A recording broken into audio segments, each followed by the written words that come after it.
Hello everyone and welcome back to Almost There, a Twisted Tale here on Disney Magic Zach. Welcome to episode 24, chapter 23. Let's dive right into it, shall we? They all went home following the harrowing mosquito attacks in Congo Square, but despite her exhaustion, Tiana didn't take a moment to rest. She went straight to her room and dressed for war, pulling on her blue cotton top with long sleeves and the denim coveralls she reserved for when she really had to get her hands dirty. She tugged her hair back, tied it with a blue ribbon, and slipped on her leather boots. She took a moment to mentally prepare, then stalked out of her bedroom. When she entered the kitchen, her mother and father were both at the table, holding on to mugs. "Where are you going?" Eudora asked. "I'm going to check on Naveen," Tiana lied. She would eventually call on Naveen, but there was someone else she needed to see first. "Can't you wait until tomorrow?" her father asked. "We've all been through quite an ordeal today, Tiana." "Your father's right. You need to rest for a bit." "I'm fine," Tiana reassured them. She appealed to her father's sense of duty, knowing that would do the trick. "Besides, after the way Naveen shielded me from that swarm, I owe him." He nodded and cautioned. "Be careful." "I always am," Tiana replied. She grabbed her bag from where it hung on a peg next to the front door and stepped outside. She was hit by the wall of thick, suffocating fog. It had returned with a vengeance. It really was all the Shadow Man's doing, him making good on his threat. Now she had no doubt about it. Tiana quickly made her way to his emporium in the French Quarter. If there had ever been an occasion to break her rule to only meet in public, this was it. She stopped when she came upon his bright purple door, the same colour as the vest Facilier wore. There was a menacing skull and crossbones etched in the lintel above it. Tiana clenched her fists at her sides, shoring up her nerve. "You can do this. You have to." He'd all but promised that his friends on the other side would begin to wreak havoc on the lives of those around her if she did not start adding that potion to all her dishes. And because of her, people had suffered. It was her fault for not taking his initial threat seriously, her fault for trusting that he would stick to his word, for getting involved with him in the first place. But despairing over what she should or shouldn't have done would do her no good now. It was time she ended this madness with the Shadow Man once and for all. Tiana pounded on the door. "Open up, Shadow Man!" She jiggled the handle. It turned. Unlocked. Suspicion travelled down Tiana's spine like thick molasses. This had all the makings of a trap. Facilier wasn't the type to leave himself exposed. But she'd come too far to back down now. She pushed the door open and took a step inside.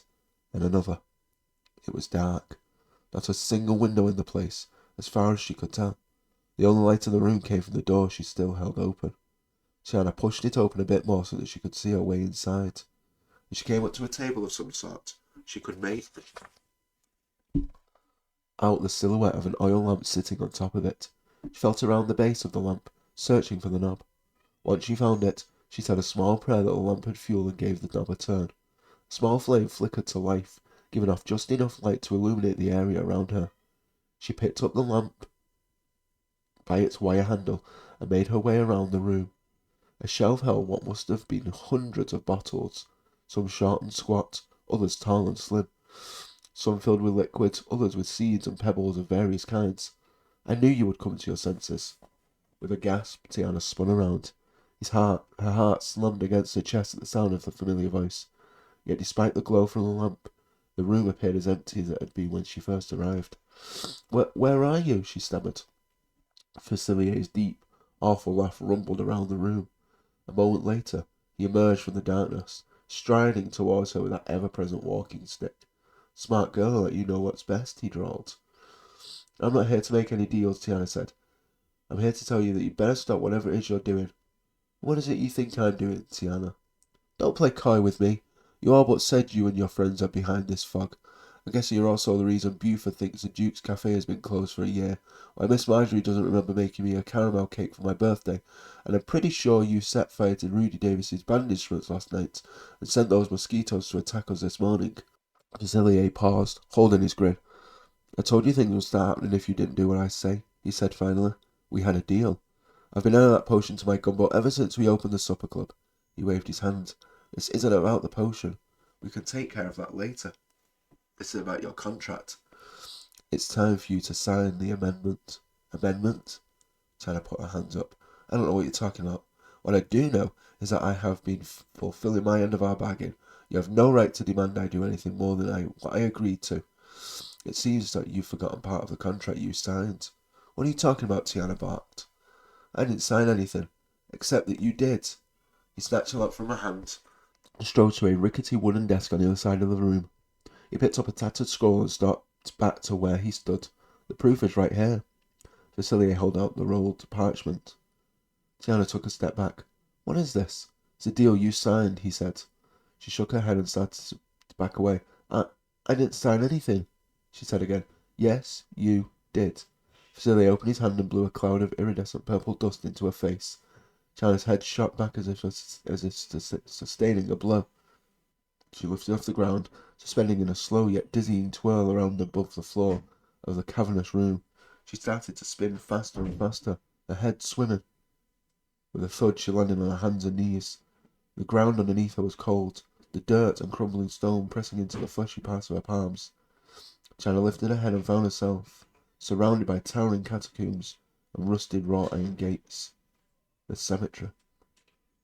Dread sluiced down her spine. Why am I here? She whispered. That's why, came Facilier's low growl. Tiana's head seemed to turn on its own accord, drawn to a scene playing out like the moving pictures shown on the big screen at the Prytania Theatre. It was her, wearing a sparkling white dress and glittery shoes. Tiana suddenly realised what she was looking at. This was the previous year, when she made that deal with Facilier. She was unable to hear the words being spoken, but she remembered it all so clearly that she could also almost recite them in her head. She froze when Facilier pulled a scroll from his jacket and unfurled it. But that part didn't happen. A scream collected in her throat as she watched herself sign the scroll, then shake Facilier's hand. No, Tiana said aloud. That can't be right. But it is, Facilier said. In a flash that was back in Facilier's dark emporium, her mind muddled by what she just witnessed. How could she not remember that? You signed this contract, Tiana. One corner of this mouth lifted in an ugly grin. You just saw it with your own eyes.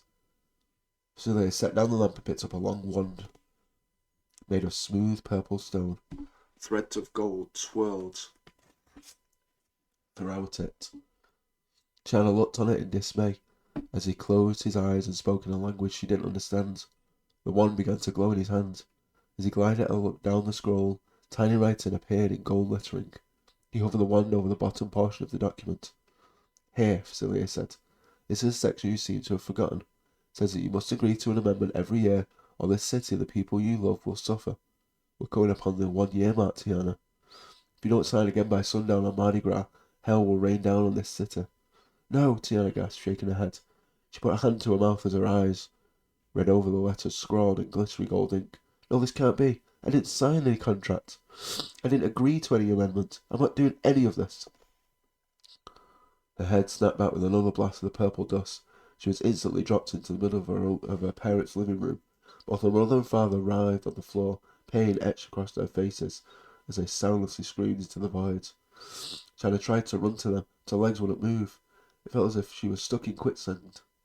She reached for each of them, but they were too far away. Watching them suffer was so excruciating. Tiana's knees gave out, sending her to the floor. She squirmed around like a bug stuck on its back. When she opened her eyes, she was once again in Facilier's dreadful dungeon. He stood above her, his mouth screwed up in a twisted grimace. Is this what you want for Eudora and James? Facilier asked. Where's Mama and Daddy? She screamed. They're just fine. For now, Facilier added. I wanted to show you what could happen if you don't sign this paper before Mardi Gras. It was one of his mind tricks again, but that didn't mean it couldn't be reality one day. Tiana scrambled up from the floor and snatched the scroll from his hands. She tried to rip it, but it was tough as leather and barely crinkled. A deep laugh rumbled from Facilier's chest. It's binding, he said. Sign it before Mardi Gras, or watch your Mama and Daddy suffer. There had to be a way out. She hadn't agreed to this. She could not be indebted to the likes of the Shadow Man forever, under his thumb for the rest of her life.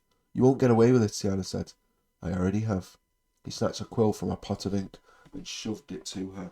No, Tiana started to turn, but he caught her by the back of her coveralls, jerking her out of his grasp. She ran out of the dark room, then raced out of the alley and back into the fog.